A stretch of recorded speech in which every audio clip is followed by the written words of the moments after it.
Hello,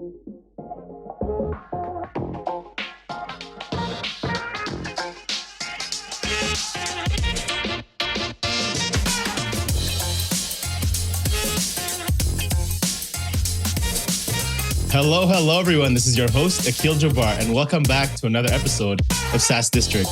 In today's episode, we'll be talking about how to build an unbreakable SaaS business and scale beyond 10K in MRR. Today, we have our guest, Matt Verlaque, joining us. Matt serves as the COO at SaaS Academy, a premier training hub for B2B SaaS entrepreneurs, where they specialize in playbooks, templates, and lessons tailored for the SaaS world. The Academy provides both business solutions as well as personal growth coaching.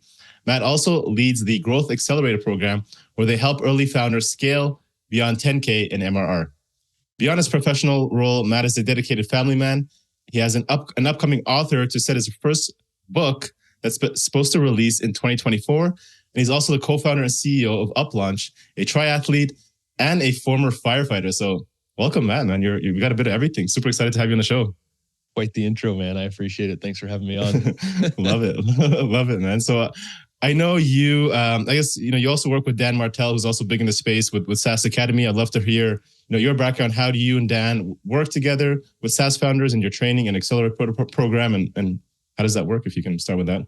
Yeah, for sure, man. So I actually encountered SaaS Academy as a client. I was, when I went from fireman to founder with my first company, UpLaunch, I realized I had no idea pretty much what the hell I was doing at all. We kind of brute forced it to about 18K in monthly recurring revenue and sat there for a year and a half. And it's a weird place to plateau, although it's exceedingly common to plateau right there. But it's tough because it's too big to just turn it off. Like you think there's a business there, but it's not big enough to like really start leaning into hiring a team and growing. So it's like it's something, but it's not something. It's this weird adolescent stage of business. So I joined SaaS Academy as a client in 2018, and I signed up. 2 days later, I was on a plane going to an in-person event in Toronto. I'd never even been to Canada. I had no idea what was happening, and it was crazy, man. Like I went into that room and I was doing so many things wrong in that first company, and I'm looking around and I'm like, all right, I'm doing all this stuff different than everyone else here, and I'm also like the brokest guy in this room, so I should probably just listen. And do some work. And so that was my first time meeting Dan. That was my first time meeting, even Johnny Page, who's the third partner in SaaS Academy now. We were both clients at that point. So it was an important room in the trajectory of Matt, And so, Dan and the team coached me all the way through the acquisition of that company in 2020. And then we just kind of kept in touch after that, and I worked for the company that acquired us for about a year. Then Dan and I did some investing together, and then ended up partnering on SaaS Academy in 2022. So it's kind of the trajectory as far as how Dan and I hooked up. So it's kind of an interesting story. And so you're 18K MRR, you get there, it seems like you're humbled by, what you see around you and what everybody else is doing. Through that coaching that you worked with Dan, what did you end up, taking it, or even close to, if you can say, like, how much did that help you? Yeah. So like from a revenue standpoint, we were at about a little over 150K a month when we ended up exiting. That was in about a 18-month period. So it was, it was pretty cool. I think as far as like what I learned that helped me, and I think a lot of early stage entrepreneurs do this. They get super creative, right? And then super ambitious. I'm going to do this crazy business model. Like I had this thing I was going to sell only through partners, and I was going to be this platform, and it was going to be this marketplace. It's like every freaking buzzword, and just like put it into a bag and shake it up. And that was what I was trying to do, And I didn't have a frame of reference at the time to realize that it was statistically unlikely to work, right? And so the way we do the in-person events in SaaS Academy, each of them is themed, right? So like one time it'll be about marketing, another time it'll be about sales, customer success, operations, and we rotate through. So this was a sales intensive. And because I was selling only through partners, right? I mean, you think about the stuff that you would teach if you had 2 days to just go down the rabbit hole on sales, right? So some stuff on demand generation, how to run a banger sales demo, how to do the follow-up strategies, like all of these things. And I'm just taking notes, man. And I'm looking at this and like, I can't do any of this stuff because of my fancy partner-driven business model thing I invented, right? And so like that was the first kind of gut check where I got this whole go-to-market strategy that I couldn't implement any of it until I went back to the basics. And so we niched down, we chose a vertical. We decided to focus on independently owned and operated gyms, a lot of CrossFit gyms and, similar models. And we just got narrow and got specific and got basic. And it's just like this lesson that I've learned it a few times over the years, right? Where true success, I think, is just implementing the fundamentals, the unsexy, boring stuff over and over and over again, and really going for depth instead of breadth. And not until you've mastered the first discipline do you kind of earn the right to unlock the next one and the next one and the next one. It truly has to stack on itself. And I don't know, it's probably a lesson that most entrepreneurs learn the hard way. I know I did. Yeah, I mean, we just have too many ideas and we get caught up on prioritizing and just jumping from one thing to the other. But it seems like, focused, going to the gym, repeatedly lifting weights. It's just like working out, man. Whoa, you're right. I got muscles. What happened? How did this happen? Right. Yeah, exactly. So that's funny. What do you say now? Like when you're working with, work with hundreds of founders now through your academy, like you're seeing all these challenges, probably, the younger version of you and in different ways and different challenges. What are, 2024 today, February that we're recording, what are some of the most common challenges you're hearing about or seeing when it comes to scaling? Well, so here's the thing. We've evolved a lot since those days. We take a pretty mathematical approach to diagnosing a company when they come into the academy. It's a little bit different in the accelerator because a lot of them are pre-revenue. So you don't necessarily have the inputs to mathematically diagnose things. It's a lot more about product market fit. But in the academy, like our primary program, you have to have, at least 10K in monthly recurring revenue to enter that program. So at that point, it's an equation, at least to like turn the lights on mentally for a founder. It's an equation, right? We call it the growth ceiling formula. We didn't invent it. We just utilize it. But it's essentially that point, right? Where, given a certain amount of customer acquisition, your customer base will grow, and then your churn will eventually equal the number of customers that you're getting. Your business will plateau. And so we put it on a graph and we put a date to it based on the trajectory of the graph. And so when you can sit with a founder and say, Akil, based on these numbers you gave me, you're going to have achieved 75% of your growth unless you start changing these numbers 11 months from now, and you're going to completely plateau, 25 months from now, and you're going to say, damn, all right, like, how do we fix it, right? And there's only 3 levers you can pull. You can get more customers, you can keep them longer, you can make them more valuable. Like those are the only 3 levers to change the math problem. So once you break it down that simply, and we have even a calculator that we've built to let the founders use it and tweak it. And it helps them figure out like, what's the most impactful number that I need to change, and then a lot of the time, unless your churn is world-class, it's churn. Like retention is the foundation of a rapidly growing business. It's also the one that's like the least exciting. Everyone wants to go get more customers, but at the end of the day, you can just build yourself a really, exhausting hamster wheel if your retention's not dialed in. So it's usually churn. Usually we got to do a little sales and marketing first to get everyone all excited. And then it's like, okay, now let's go solve this churn. But that's usually where it sits. It's a pretty common thread. That makes sense, right? I mean, if you're thinking about like a channel to add recurring revenue, I guess there's an easier way, which is focusing on existing customers. So, beyond that, so focusing on churn, would you say is one of the most important parts? Would you say that you focus, or your favorite area or strategy to retain or maintain or grow your recurring revenue? Or is there any others that you love to really focus on? Well, there's a difference between, I think, as a coach, right? It's like what I love coaching on versus what the client needs, right? Like advice without context is dangerous. So usually from a math standpoint, it's usually churn that they're going to need, unless they're, an enterprise, very high annual contract value, type business. But if it's a smaller or mid-market company, usually churn's the first area to optimize. But the next thing that we'll look at, which is terrifying for the founder, and I know that because it was terrifying for me, is the pricing strategy, right? And that's usually one of the biggest levers. And you ask that question, right? Like, if someone bought your business, what would they do? And so many, they're like, they'd raise prices. I'm like, well, why aren't we raising prices then? And it's not even like this, drive to get every last penny out of your customers. It's really because, I think there's a real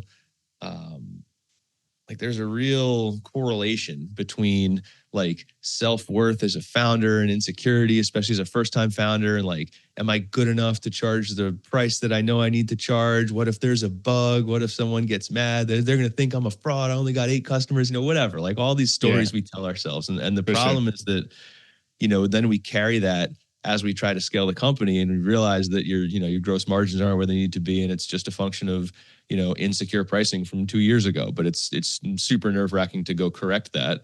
But that's another pretty common leverage point is pricing.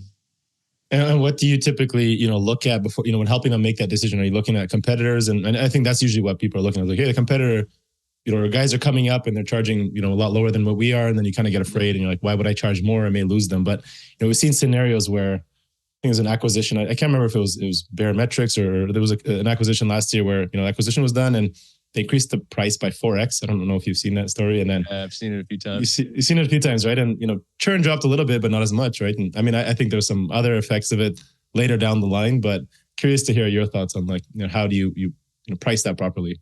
Yeah, I think there's really 4 components, I think, to doing a really well executed price raise. So the competitive analysis is one. I don't necessarily use that to drive the pricing, but you want to at least make sure that you're not doing something that's going to make your market think that you're insane, unless that's the goal.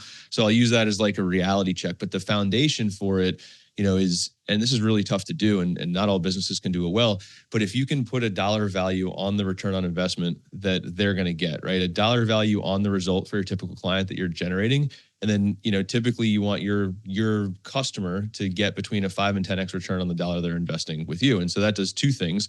A, it gives you a way to figure out if you're grossly undercharging, but it also helps you hold a really high standard about the value that you're getting.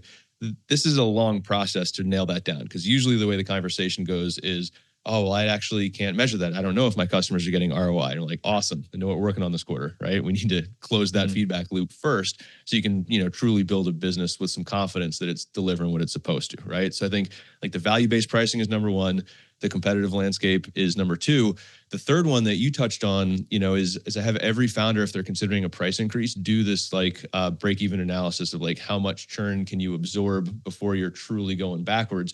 Because otherwise it's all just like emotional, man, right? A customer leaves and you're like, oh, I messed up. And, you could be great. You could be fine. Your MRR could have a 20% uplift. But if you don't realize it, you're gonna get 3 customers who get pissed off at you and you're gonna think you just burned down the whole business, right? So like, again, math is the way to set yourself free on that one.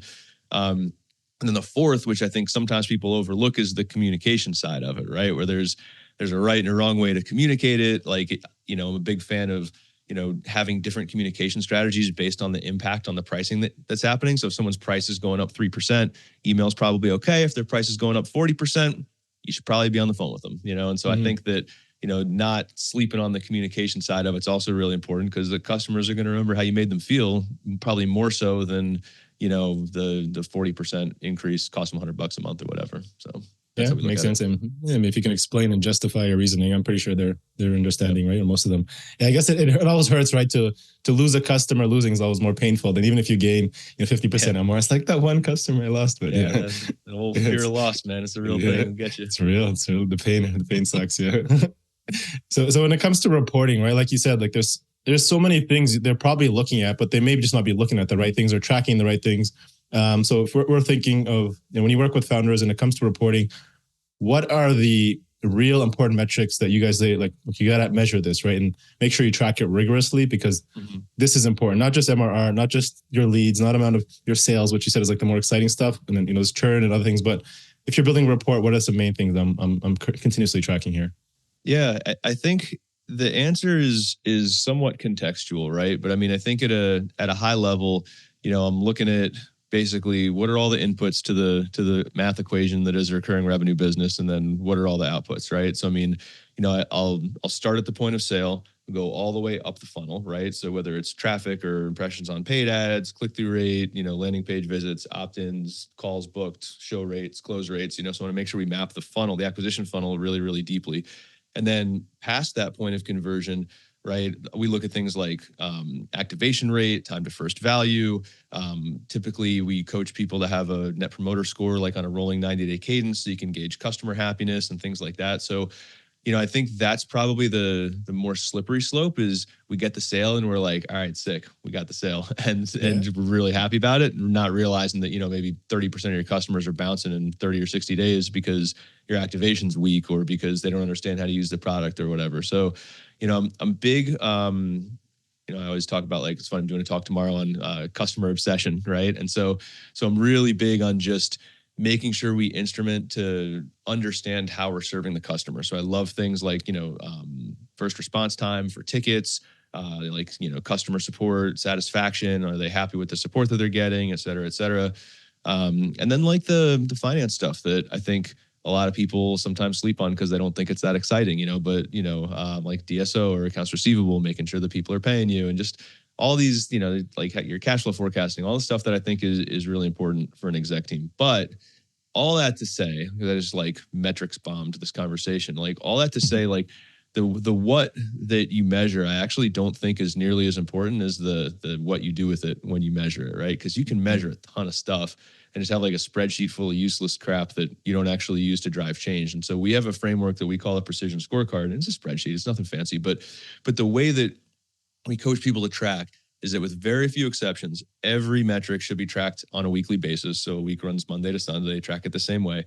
And then every metric has a single person who's responsible for it. So then when you're in your team meeting, the key metrics that you're responsible for, you have to report on in front of the team. You should have a goal for your key metrics. You should know how you're tracking to the goal and bring a plan if you're not on track. And so like that behavior change is 10 times more important than, Matt said on this podcast, I should track, DSO, like whatever, right? It's, does the person who's accountable for it understand it? Is there a plan to improve it? What's the goal we said we would get to? And it's so crazy because this nuance, like from the way you run a meeting, if you're the CEO and you're, reading off all the metrics and everyone's like, yeah, those are my metrics. Like it's so weak compared to them having to stand tall and read their own metrics, and they got to bring the plan, like pushing the accountability down the teams. That's how you actually use the metrics to drive change, which is probably the more exciting part of the conversation.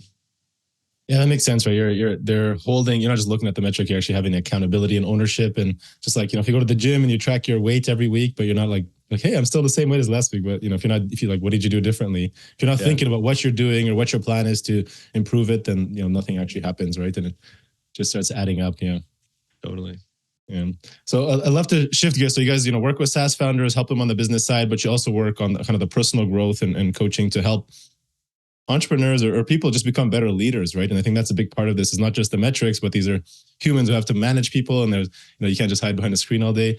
So in your views, what traits and characteristics, or do you work with and to help define, exceptional leaders from the folks you work with? And, I know part of that is like also the mission, right? And a mission and rallying your team and all that. How important do you find that part of it? Yeah, I think the mission's super important, but I also think it's funny. We talked about this the other week inside the company that, your mission, like as a leader, if you're not talking about your mission so often that other people make fun of you for it, like it's not enough. Like they should be able to make a Halloween costume about you talking about your mission. They should be able to roast you for how often it comes up. And you'll be so bored internally, be like, can't believe I have to say this every single day. But I promise you that is what it takes to get a truly mission-focused company, right? So and it's the same with marketing. Like you're going to be so bored of your marketing long before your market ever gets bored of your marketing. Like your distribution ain't that good, right? So you got to keep saying the stuff over and over again. So yeah, I think it's important, but also, from a leadership standpoint, there's definitely a couple of things. I think the first is making sure that someone's truly bought in on personal growth and being uncomfortable, because, it's the law of the lid from the 21 irrefutable laws of leadership, right? Like the business is never going to outgrow the founder's ability to grow. It's just not going to. You will hold your business back if you can't grow. And so I think that that's really important, like not thinking you got it all figured out. You're always going to be a student of the game. We all are, right? So I think that one's interesting. In 2024, I also have a pretty strong belief that you got to be doing what you and me are doing right now. Like you have to be able to get out in the market and talk. I was talking with Dan last week at an event, and he was laughing. He's like, someone asked me, should I start a SaaS company or start a media company? He's like, what do you mean? Or like, you got to do both. It's in 2024. You're going to be a SaaS company. Cool. And you're going to be a media company to market the SaaS company. Like there's not a world without content in 2024. And I think that that's surprising for some people. And so that's a huge, developmental mountain to climb. I've been on it myself. I'm naturally, more of a quiet, humble, introverted kind of guy, and just building the skills to get out there and, shoot content and put your face on a camera and write and put your name behind it and go on podcasts like this. I mean, it's weird until you make it not weird anymore. It's a hard one to do, but you're not going to create a movement behind your company unless you can learn this skill. And so we work with a lot of people on that kind of stuff as well. So yeah, there's there's a lot to it, man. But I think, the founders got to grow is what it comes down to. And the ones that win are the ones that grow. And how important is it for the founder to be doing that, right? So like you said, there's maybe some tech CEO, very introverted, not very good at communicating, but it's super important, right, to get the message out there. Yeah. You said the media, in order to scale, you have to get out there and promote yourself. How important is it for that to be the CEO to do that? So there's two words there. There's founder and CEO. I don't think it's optimally it's the CEO, but doesn't always have to be. But I think it should be one of the founders, because for no other reason, not that a team member can't do it, they can, but at the end of the day, when you strip away everything from a company, the things that are most likely going to still be there when the day is done are the founders, right? And so I think that building a personal brand and a reputation in the marketplace comes part and parcel with, being the face of a business in that same marketplace. And so I think that it kind of presents a bit of a risk to the business if someone who's not a member of the founding team is the face of the business. So that's the way that I think about it. But I would also, yes, if you have like one founder who's super introverted and another one who's super charismatic, of course, take the guy with charisma and put him in front of the market. But that doesn't mean that everyone else is off the hook. If you want to talk about a world-class founding team, world-class leadership team, everyone's talking about the things that they're great at. You look at larger companies, they have engineering blogs for their engineering teams that talk about the different ways that they're doing stuff that non-engineers, that you'd read it and be like, what language is this, right? They're talking about database structure and they're talking about this and this and that. But it's their passion. It's what they're good at. And they can be leaders for other people like them with that skill set, even though it's not, that's not the face that like markets Stripe, not, Collison or whatever. But the Stripe engineers can still have a blog and, you get the idea. So I think that it's both. There should be a founder who's the face to the market, but also I think it's a great skill to build for anyone who's an executive to just talk about the stuff that they love. It shouldn't be a persona. Like the only thing you can be for a long period of time is you. Talk about the stuff you love doing, but if you're building a business, you probably love building a business. So talk about that. Yeah, that makes sense. And when it comes to leading effectively, there's always a balance, right? You have friendship, personal, business. You're trying to figure out how to help this person grow, right? So you're a coach, you're a mentor, you're also a boss, all at the same time. Yeah. How do you find that balance, or how have you shared with others to help find that? So it's tricky. The place where I think people go wrong is they will delay the uncomfortable conversation until it's to the point of no return, and then they'll have it and they'll feel like an asshole. Hopefully I can say that on this podcast. Right? You're free. Yeah. Cool. Oh, I'm free. Let's go. No, right. So they'll delay the conversation, and then when they finally have it, it's like this hand grenade and nobody was expecting it. And then the friendship gets tangled. I've done it wrong, And so there's a couple of things that I think go towards doing it right. The first is around the way that you lead day in and day out. It's why I care about metrics. It's why I care about these, operating rhythms, one-on-ones and weekly team calls and stuff like that, is because your job as a leader is not to just make people feel good, right? And it's not also to own every result. Like, yes, you own every result, but your team members need to own their results as well. And so the way that this should work, right, is that let's say you work with a team member who's your direct report. You say, look, this is the outcome that you're here to go achieve. This is how we're going to measure it, and we need to agree on that. So you do that up front. This is how we're going to measure success on this time domain. These are the numbers. This is how we're measuring it. This is what a new lead means, whatever, all of the little stuff that no one ever worries about until someone's angry, right? Figure all that stuff out up front. And then your job is to just coach them to success in that outcome. And if you have the competency, you can coach them personally. If you don't have the competency, you can coach them to go find people where they can learn from, right? But either way, they need to get the skill in order to achieve the outcome that you guys agreed on. And so when I find that when I take the time to lay it out that way, ideally something that can be quantified in black and white before there's a whole bunch of emotions tied up into it, we can still have a really tight relationship as humans. But also when I say, look, this is off track and I really need you to fix it, you picking up what I'm putting down, like they can show up well in that conversation because it's not the first time we've had it. So I think that, figuring out up front what success looks like is a critical element of being a really solid leader, and then coaching them to win And also when it's time to have that uncomfortable conversation, like don't let it slide. Like a key personal mantra for me is what you tolerate, you endorse. So, if I don't say the thing, then I'm signing off that it's cool. And then all of a sudden, 2 months from now, when it's still messed up and now it's not cool anymore, that's me not doing my job as a leader. I should have addressed it 2 months ago. I think those couple things, you can still be tight with someone. And when trying to identify when is the right time to, so if you're coaching folks, you're trying to address poor performance here, right? I mean, it could be months later that, you're letting it slide, and then you're like, hey, what's going on? And then it becomes a frustrating situation. How can you go about, staying on top of it, but also pinpointing the root cause of that performance gap, and timing it where you're like, okay, something needs to happen where, so let's say you're tracking the metric and you're checking in on it every day, but it's not changing. And, they're going to make all these changes, but nothing's improving and you're not hitting their results. They're not hitting their goals. Or for whatever reason it is. Curious to go how you go about, coaching them in that.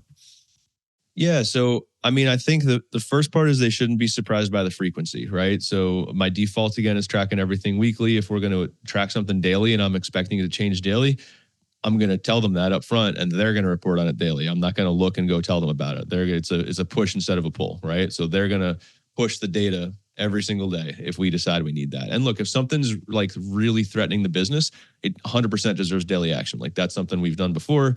But we just like only break the glass and take that out when you really need to, And so I don't know, like they should be reporting on it and telling you what they're doing. Like those two, it shouldn't just be a report. It should be, here's what I'm doing, here's the plan. Here's what I'm doing, here's a plan. Here's a number, here's the plan. And so those two things should go hand in hand with one another. And look, like if you're not sure how to coach them tactically, admit it and go help them find whatever they need to find to go build the skill. But there's also like a less fun side of this, which is sometimes the business needs what it needs, especially, and I find it's usually from like at 300K in revenue. Sometimes the skill sets will change. At $1 million in revenue, the skill sets will change. When you cross 10 million, almost all of them change. And that's a really uncomfortable transition where a lot of companies will plateau for a year or two before they figure it out and start growing again. And so there's two sides to it, right? Either the leader can do the skill acquisition and get the skills that they need to keep growing, or you might have reached their ceiling. Like they might be a really incredible leader for a business doing less than $1 million in revenue. And for a business doing $10 million in revenue, they might not be the right person. And that's totally okay. The only thing that's not okay is messing up the business or also messing up their career by keeping them in a role that they can't be successful at. So I think part of it is also figuring out, like, at what point am I going to acknowledge the fact that maybe this is a really wonderful human being who I love and I care deeply about, and I have kept them in the wrong seat for far too long, and I'm actually stopping them from being able to be successful at their job. So that's something to consider too. Yeah, that's a great point, right? Just knowing where it's like, this is a performance gap due to, is our system wrong or our process wrong? Or is this like the person just isn't able to properly manage this and lead it and execute, I guess, at the high level. Yeah. Yeah, 100%. Because if you don't reconcile that as a CEO or executive, again, then it's on you, right? Then you have an inability to reconcile that problem for whatever reason. And it's the same thing over and over again. Just, everyone's got a boss. The CEO's boss or the customers if you don't have a board, but everyone's got a boss. And so just thinking through it, that concept is like, if someone was evaluating me right now, would I be solving this problem the right way? And sometimes as a leader, the way you need to solve the problem is to go upgrade the people who are solving the problem on your team. But if you can't get yourself to do that for whatever reason, then you're as ineffective as they are, and it's your fault. So starts from the top, right, and goes down. Yeah, no doubt. Love it. Cool, Matt. I'd love to shift gears. It's been super, super helpful. Talk more kind of the personal rapid fire questions. You ready for those? Awesome, man. Yeah. All right. Matt, what's one activity you enjoy doing outside of work that gets you into a flow state? So my favorite thing to get into a flow state is like hiking with a rucksack, right? So I'll put like 20 or 30 pounds in the backpack and just get out there in nature and get after it. I'm lucky to live pretty close to the Appalachian Trail on the East Coast of the US. So I got a lot of woods, a lot of good views, all that kind of stuff. So if I ever need to get in flow, man, I'm out with a backpack, just awesome. Walking around and usually no headphones. I just want to listen to nature, be alone with my thoughts. So I did this thing last winter. called the 12-Hour Walk. It's a book by Colin O'Brady. This guy's crazy. I mean, he did a self-supported trek across Antarctica, like dragging a sled amongst many other things. Yeah, his book's a cool read, but he has this thing called the 12-Hour Walk, which is exactly what it sounds like. You go alone, phone on airplane mode, no headphones, no music, no nothing for 12 hours. And you just walk and be alone with your thoughts. And it doesn't have to be like an athletic thing. It's not like walk as far as you can. It's literally just be outside for 12 hours, walk around, and just do whatever. And, so I was into the backpack stuff before that, but especially after I did that, it was just like a really beautiful day. And I was like, all right, I was in flow for 12 hours, just thinking about life, man. And so, wow, 12 hours. There, I said, let me keep doing that. Yeah. It's cool. Was the backpack of the rocks kind of a thing you learned through firefighting with carrying all the equipment, or? No, I mean, it feels similar, I guess, yeah. but no, I mean, it's one of those things that doesn't bother me because I spent so long doing it. So yeah, like the breathing pack in the fire department's about 35 pounds or so. At least they were when I was there. It might be heavier now. I keep adding stuff to them, but yeah, I usually put like 25 or 30 pounds in the backpack and just go. I mean, it's not like a crazy, load like, soldiers are carrying and, whatever, but it's enough where you feel it and it's all good. So it's fun. Love it. What's one piece of advice, you wish you had known, Matt, and if you can go back, you would tell your, say, 25-year-old self? Yeah, I'll tell you exactly what it is. It goes back to about having uncomfortable conversations.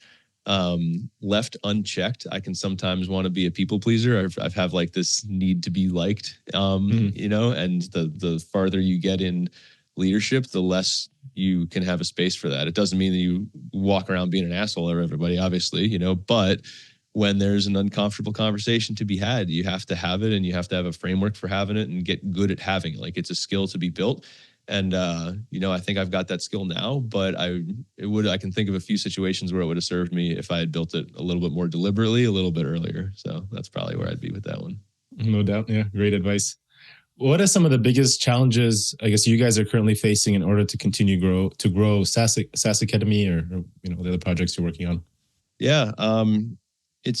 I think it's like an existential question, right? Where every business feels a certain way when it's small, and every business inherently wants to be big, right? Or the founders want it to be big. And so it's, how do you grow without any type of restraint and just continue to keep everything world-class, just the way that it felt when it was small? And I think that, we've done a pretty good job of that at SaaS Academy. I joined, it was 50 clients or so in the group. There's 500 now. And I think so it's different, but it's still excellent. And I look at the trajectory of going from 500 to 5,000. And like, if there's one thing on my mind, it's that like, we want to be the best place for B2B SaaS founders to go in the world, to get coached, to have community, to learn their skills, to develop personally. Like that is the unwavering mission. We want to drive 1,000, we call them perfect exits when people sell their company. We want to drive 1,000 perfect exits.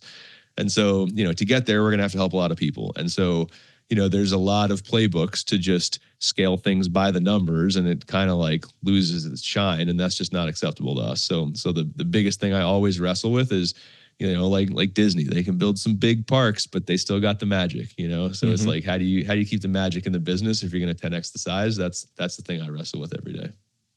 And what do you think that is? Do you think that's like, some cultural, structure that you have to set up, or where do you think you could fall off?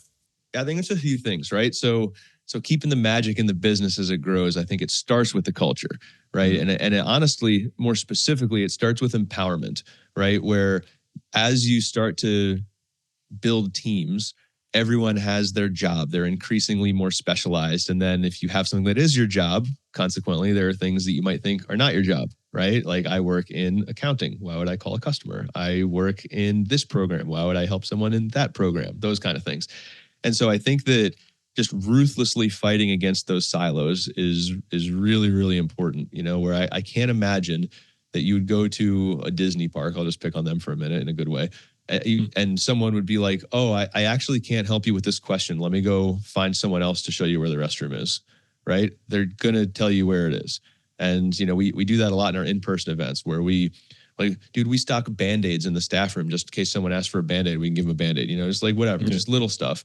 But taking that principle and applying it throughout the entire company, where like customer happiness and customers getting results is every single person's job. If you're on the team, it's your job, period, full stop. And I just think that making sure that that's part of your DNA as a company, which there's a few companies that have done incredibly well at that. Zappos is the first one that comes to mind, the whole book's on it. But getting that culture firmly ingrained in everyone, it shouldn't matter if you have 10 people or 1,000 people. If that many people are focused on helping customers, it's going to be hard to lose, Yeah, that makes sense. I love that, keeping the ownership and leadership across the team and saying, okay, look, we're all here to the mission. It's everybody's job here to keep on top of it and not just the one sole leader. Yeah, 100%. Yeah. Who would you say, or what are some of the best 3 resources that can be books or maybe people such as mentors or people you follow in the space who you say have been most instrumental to your success over these last few years, other than maybe Dan? Yeah.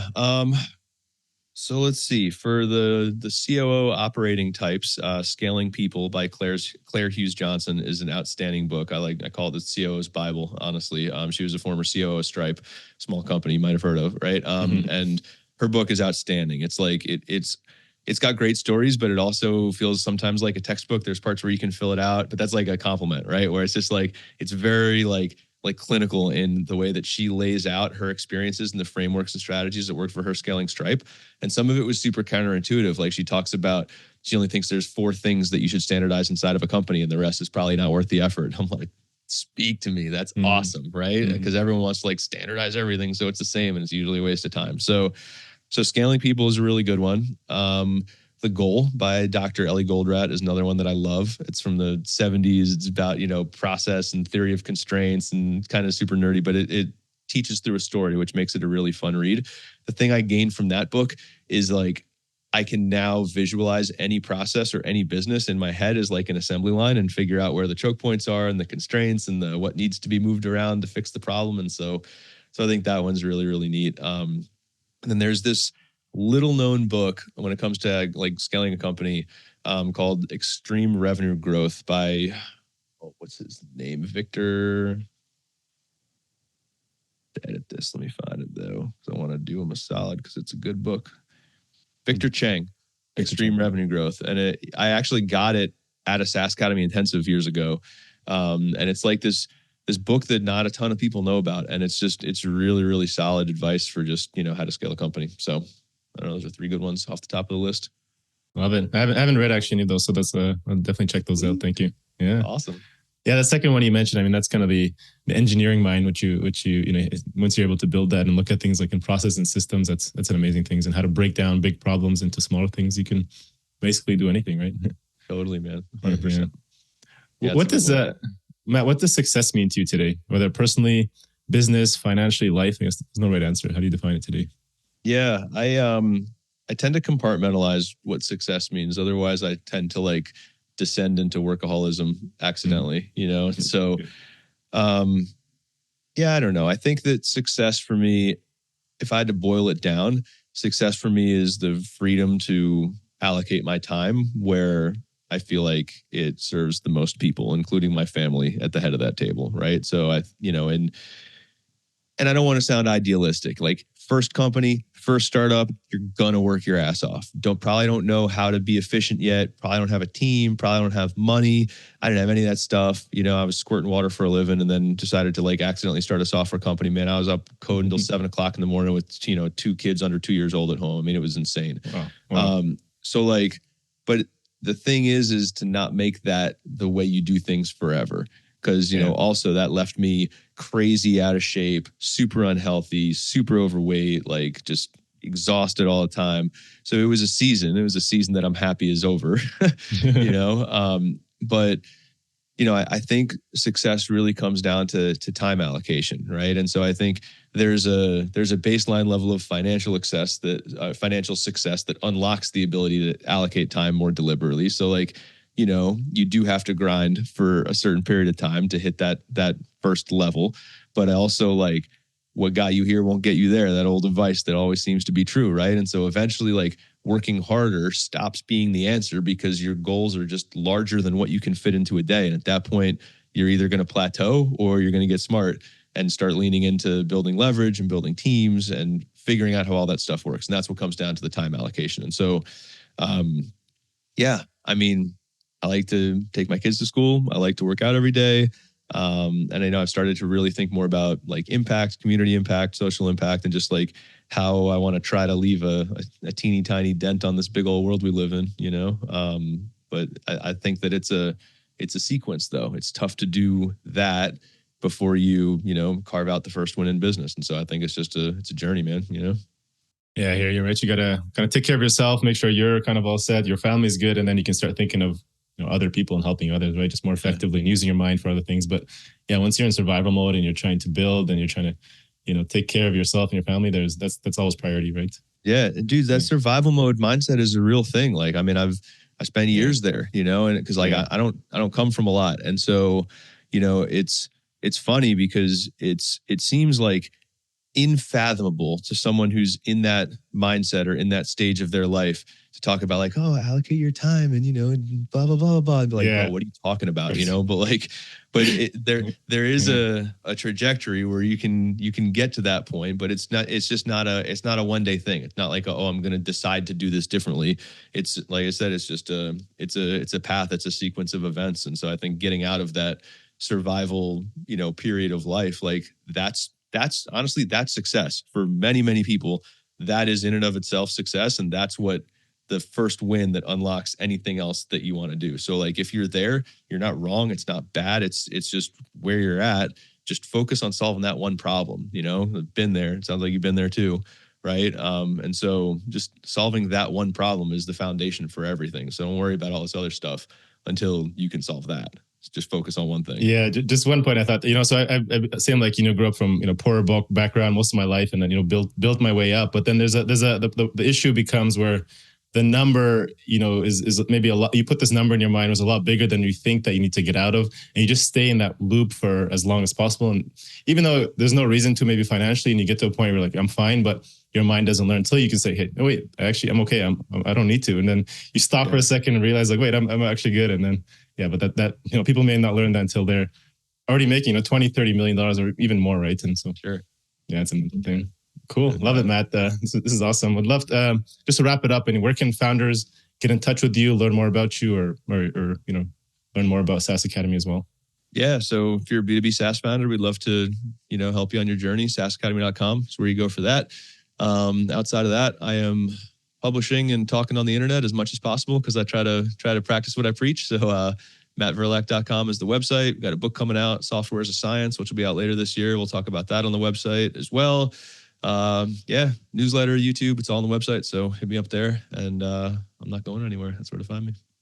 Awesome. Thanks, Matt. I appreciate this conversation, and good luck with the book launch. Make sure you guys check it out. All right? Awesome. I appreciate it, man. Thank you for having me. Cheers. Thank you all for watching this episode and joining SaaS District today. Don't forget to like, subscribe, and hit the bell for future episodes where we interview top leaders in the SaaS industry.